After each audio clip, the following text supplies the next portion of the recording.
एक, नीति निर्देशक सिद्धांतों के निम्नलिखित अनुच्छेदों में से कौन सा अंतर्राष्ट्रीय शांति और सुरक्षा के संवर्धन से संबंधित है?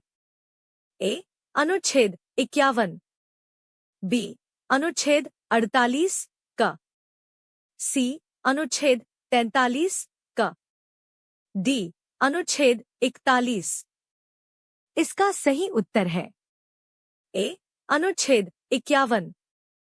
अगला प्रश्न है 2. संविधान के किस अनुच्छेद द्वारा लोक सेवाओं को संरक्षण प्रदान किया गया है? ए. अनुच्छेद 310, बी. अनुच्छेद 311, सी. अनुच्छेद 312, डी. अनुच्छेद 315। इसका सही उत्तर है बी. अनुच्छेद 311। अगला प्रश्न है 3. संघ सरकार द्वारा अर्जित कौन से राजस्व को राज्य सरकारों में वितरित नहीं किया जाता है? ए. उत्पाद शुल्क, बी. आयकर, सी. सीमा शुल्क, डी. इनमें से कोई नहीं।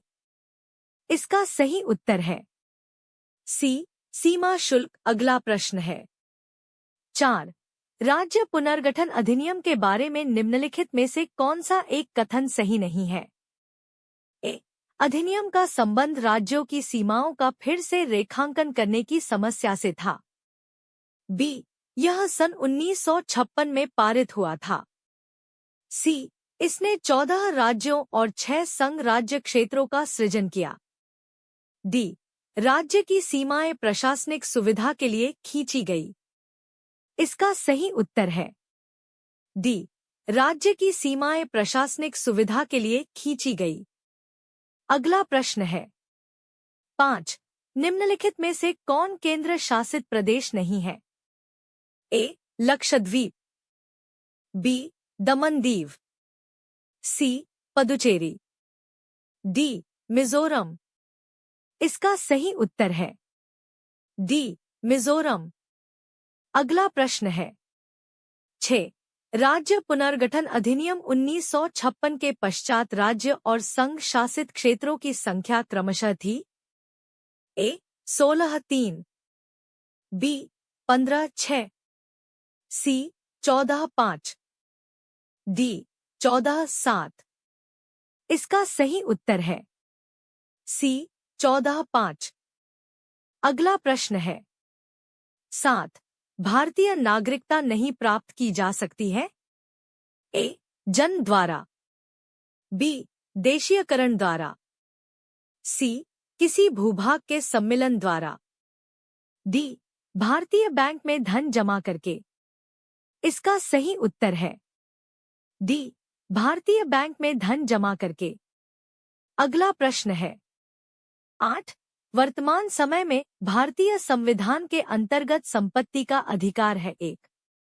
ए.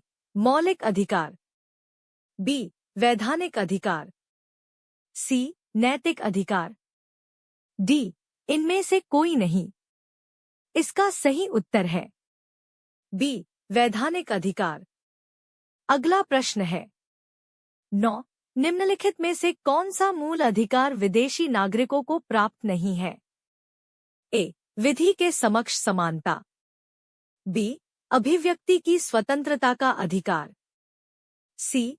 प्राण व दैहिक स्वतंत्रता का अधिकार, डी. शोषण के विरुद्ध अधिकार। इसका सही उत्तर है बी. अभिव्यक्ति की स्वतंत्रता का अधिकार। अगला प्रश्न है 10. 6 वर्ष की आयु से 14 वर्ष की आयु के बीच सभी बच्चों, शिशुओं को शिक्षा का अधिकार ए. राज्य के नीति निर्देशक सिद्धांतों में सम्मिलित है, बी. मूल अधिकार है, सी. संवैधानिक अधिकार है, डी. उपरोक्त में से कोई नहीं। इसका सही उत्तर है बी. मूल अधिकार है। अगला प्रश्न है 11. संवैधानिक उपचारों का अधिकार किन परिस्थितियों में निलंबित हो जाता है? ए. आपात स्थिति की घोषणा के दौरान, बी. सेना सदस्यों के संबंध में, सी. जब सैनिक विधि लागू हो। डी, उपर्युक्त सभी परिस्थितियों में। इसका सही उत्तर है डी, उपर्युक्त सभी परिस्थितियों में। अगला प्रश्न है 12। निम्नोक्त समादेशों में से कौन सा समादेश किसी अवैध व्यक्ति से सरकारी पद को बचाने के लिए जारी किया जाता है? ए, उत्प्रेषण। बी, परमादेश। सी, निषेधाज्ञा। डी, अधिकार पृच्छा। इसका सही उत्तर है डी, अधिकार पृच्छा। अगला प्रश्न है 13। संविधान के अनुच्छेद 17 और 18 में व्यवस्था है? ए, सामाजिक समता की। बी, आर्थिक समता की। सी, राजनीतिक समता की। डी, धार्मिक समता की। इसका सही उत्तर है ए, सामाजिक समता की। अगला प्रश्न है 14। भारतीय संविधान के किस अनुच्छेद में राज्य के नीति निर्देशक तत्वों का उल्लेख है? ए, अनुच्छेद 33 से 46। बी, अनुच्छेद 34 से 48। सी, अनुच्छेद 36 से 51।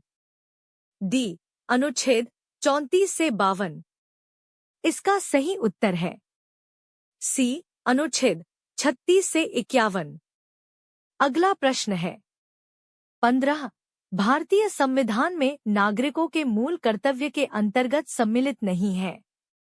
ए, सार्वजनिक संपत्ति की रक्षा करना। बी, हिंसा का परित्याग करना। सी, धर्मनिरपेक्षता को बढ़ावा देना। डी, भारत की सार्वभौमिकता, एकता और अखंडता को बनाए रखना। इसका सही उत्तर है सी, धर्मनिरपेक्षता को बढ़ावा देना। अगला प्रश्न है 16। भारत के कल्याणकारी राज्य होने का विचार पाया जाता है? ए, संविधान की प्रस्तावना में। बी, मौलिक अधिकारों में। सी, नीति निर्देशक तत्वों में। डी, ए और सी दोनों में। इसका सही उत्तर है डी, ए और सी दोनों में। अगला प्रश्न है 17। इनमें से कौन राज्य के नीति निर्देशक सिद्धांतों में सम्मिलित नहीं है? ए, मद निषेध। बी, काम का अधिकार। सी, समान कार्य हेतु समान वेतन। डी, सूचना का अधिकार। इसका सही उत्तर है डी, सूचना का अधिकार। अगला प्रश्न है 18। भारतीय संसद के दोनों सदनों की संयुक्त बैठक किस संबंध में होती है? ए, संविधान संशोधन विधेयक। बी, वित्त विधेयक। सी, साधारण विधेयक। डी, भारत के उपराष्ट्रपति का निर्वाचन। इसका सही उत्तर है सी, साधारण विधेयक। अगला प्रश्न है 19। भारत की पार्लियामेंट का उद्घाटन कब हुआ था? ए, 1917 में। बी, 1927 में। सी, 1937 में।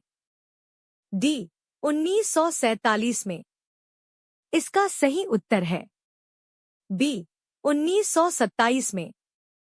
अगला प्रश्न है 20। भारत के राष्ट्रपति को कार्य अवधि की समाप्ति के पूर्व भी पद से हटाया जा सकता है?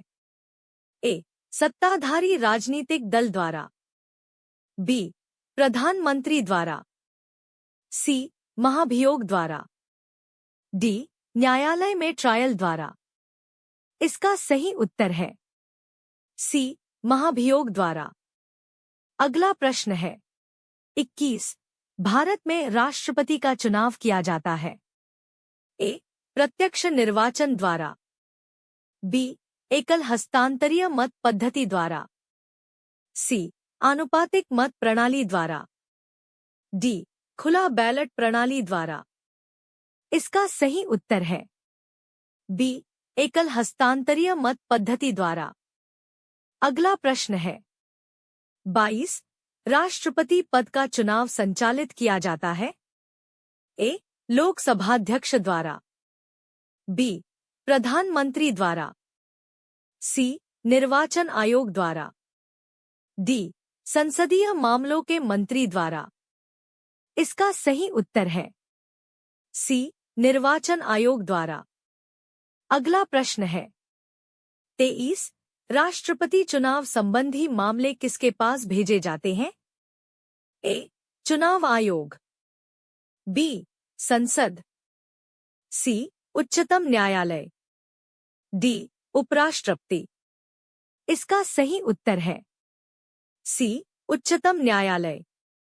अगला प्रश्न है 24। शून्यकाल क्या है? ए, जब सदन में विपक्ष के प्रस्तावों पर विचार होता है। बी, आराम का समय। सी, जब सदन में अतिमहत्वपूर्ण मामलों पर विचार होता है। डी, जब लोकसभा में भोजन किया जाता है। इसका सही उत्तर है सी, जब सदन में अतिमहत्वपूर्ण मामलों पर विचार होता है। अगला प्रश्न है 25। भारतीय संविधान के अनुसार धन संबंधी विधेयक सर्वप्रथम ए, राज्यसभा में प्रस्तुत किया जाता है। बी, किसी भी सदन में प्रस्तुत किया जा सकता है। सी, मंत्रिपरिषद में प्रस्तुत किया जाता है। डी, लोकसभा में प्रस्तुत किया जाता है। इसका सही उत्तर है डी, लोकसभा में प्रस्तुत किया जाता है।